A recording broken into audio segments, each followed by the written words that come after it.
closer and closer to Clowney making a decision, that's where that urgency came from for other teams to say, we want Clowney. We don't want him on another team. We want this disruptive force of nature on our team, and I think that's why there was a sense that more teams were coming to the table, not less, as he got closer to making a decision. Well, yeah. I mean, Mike, how many, first off, he's a guy, screw the stats when you talk about Jadeveon Clowney. He is. He's one of the kings of F up the play stat that we talk about so much. I mean, we saw it last year. We've seen it his whole career. There's not a lot of physical forces in football like Jadeveon Clowney, and, I got into this with a few people on Twitter over the weekend. Again, it just goes to bottom line. Like, well, it's only 3 sacks. It's only 6 sacks. Yeah, I understand that. There's more to the game than sacks. I mean, I just heard a defensive coach last week talk about he'd rather have defensive ends and outside linebackers who get quarterback pressures over sacks. They affect the game more. But regardless, that's why he's high commodity.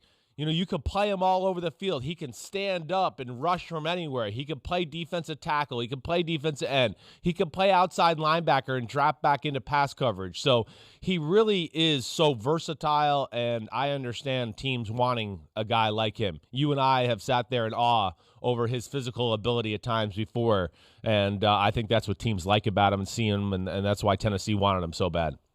And it's a shame how it worked out for Jadeveon Clowney. Throughout the offseason, his camp refused anything in the range of $15 million on a one-year deal and waited for it to get better. It never got better. And at the end of the day, he had to take what he could get. This deal with the Titans is worth up to $15 million. I've heard different opinions on how easily the $15 million can be achieved, but the bottom line is the base amount is less than 15. I've heard 12.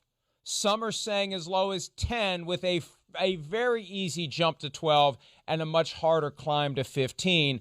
We'll see. This is one of those where you have to wait for the paperwork, and because of the holiday weekend, the paperwork is going to be backlogged a little bit.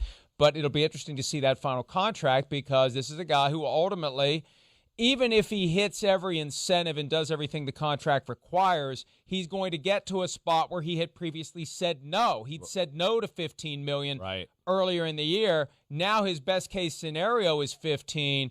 And also, as we reported over the weekend, the Titans have agreed not to use the franchise tag next year on Jadeveon Clowney. So if he does have that big year, hits all of his incentives, is healthy at the end of the year, which was a big problem this past year, then he sets himself up to hit the market again and get paid. He hasn't gotten that long-term deal yet. No. We've talked about that before. Is he going to be a carpetbagger like Ndamukong Suh, who just signs one-year deals after one-year deals?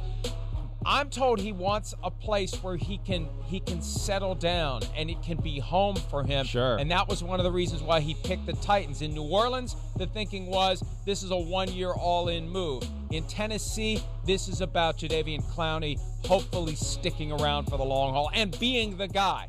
He's never been the guy. Think about it, Chris. J.J. Watt was the guy in Houston. Bobby Wagner's the guy in Seattle. If you go to New Orleans, Cam Jordan is the guy. You go to Tennessee, who's the guy? The guy's Jadeveon Clowney. Right. No, you're right. And, the other thing is there's history there, right? I mean, Jadeveon Clowney, drafted by the Houston Texans. You mentioned it. Yeah, that's been the biggest contract he's seen, which we know, rookie contract, still really good money. That's awesome. But yes, he's not seen that, second, okay, I'm going to be able to set up my family for the rest of their lives and have job security that way. No, he's going to be, I think, a one-year carpetbagger, a little to what you're saying. I think a lot of the times, Mike. We'll see. Maybe he can start something here in Tennessee with a guy like Mike Vrabel who values the position. This is a defense that's missed this position dearly as far as guys that could come off the edge and be a physical force and disrupt and do that. That was one of the biggest issues with the Tennessee Titans last year. That's why Patrick Mahomes was sitting back there for 7 and 8 seconds in the AFC Championship game. They have no guys that can win one-on-one matchups when it came to just rushing the passer. Harold Landry showed a little potential in that last year. I think he's a guy that can continue to be better. But yeah, Mike, I think he might be able to carve of all the spots, he might be able to carve a spot out for himself here with the Tennessee Titans. I do. And then, yeah, go ahead. What? Go ahead. No, that Mike Vrabel connection is huge. It's huge. It's huge it is. Because he's a very loyal guy. He's a very trusting guy once you're inside what you would call the trust tree, and Vrabel still is. And I think that was a huge draw for for Jadeveon Clowney to reunite with Mike Vrabel and go to a place where there's a chance it won't just be a one-year thing. Everywhere else, it was feeling like a one-year thing in comparison to what it could be with the Tennessee Titans. Now, ideally, he has the kind of a year that forces the Titans to pay him a lot of money next year to keep him around, but that's what the hope is, and that was one of the big factors in Clowney choosing to go to Tennessee. Also, frankly, one of the factors, one of the draws, one of the attractions, playing the Texans twice a year. These guys are still human.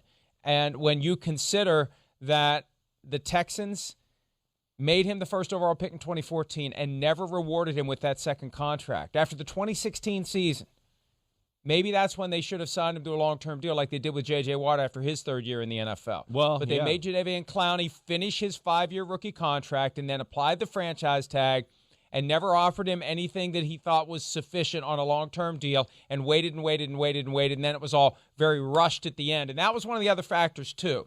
And that's why, there was a report early Saturday night that he had picked Tennessee, and then there were disputes. I'm told that it was not final when the report first came out that he picked Tennessee, that it just ended up being Tennessee at the end of the day.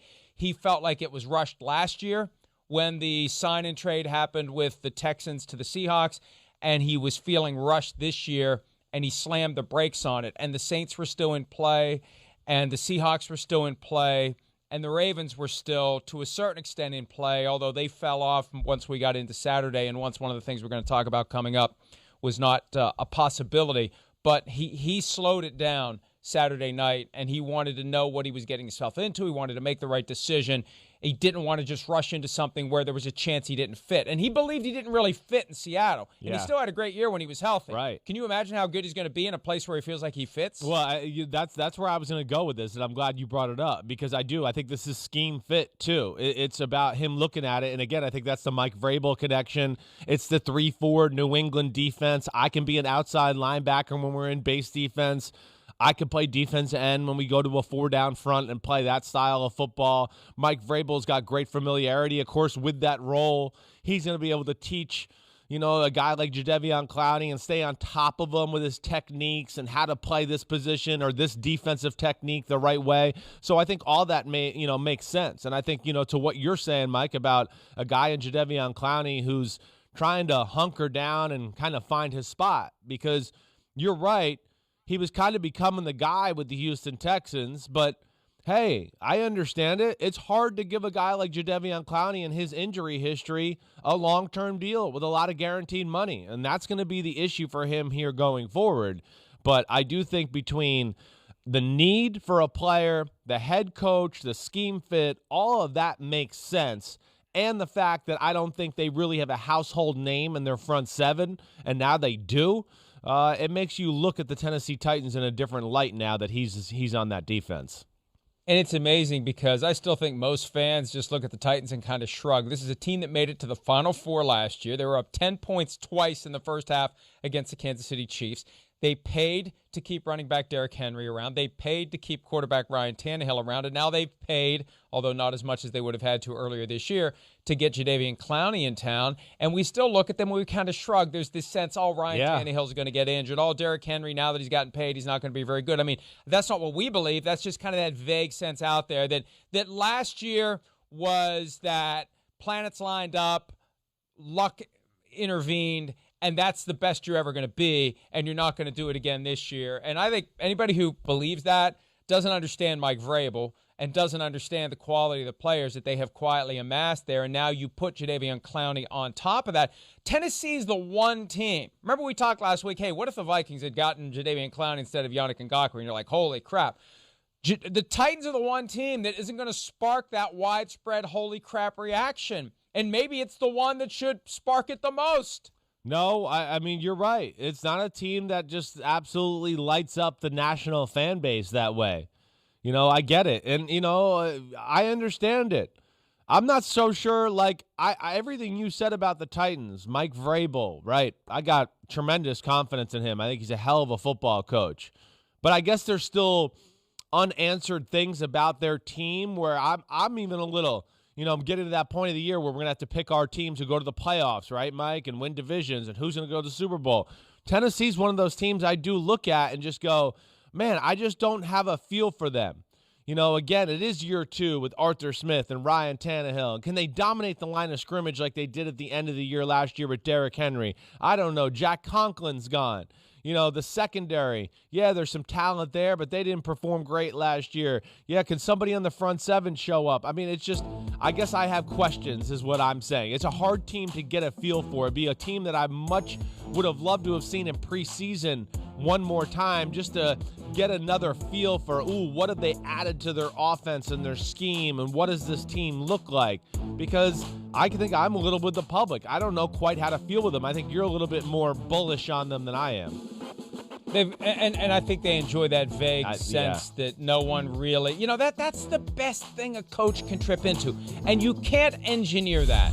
You just hope that it happens where your team isn't pegged as a hot team, as a team to watch for the Super Bowl, because number one, that keeps your players from getting a big head, and number two, it gives you something to kick them in the butt with, to get them motivated. Nobody believes in you. That's a powerful, powerful motivator to get guys to do everything they need to do, to check all the boxes they need to check, and to go out there every week with that edge, with that attitude that they're trying to prove people wrong. If you can make that happen, and every coach wants something like that, and plenty of coaches will try to fabricate something like that, if you have that fall into your lap, it's perfect. And the Titans are the team in the AFC this year that I think are in that category where no one expects anything out of them. No one really respects what they did last year. And Mike Vrabel, learning from the master, playing for Bill Belichick, how to go about getting the most out of that in a locker room, because Belichick very good at that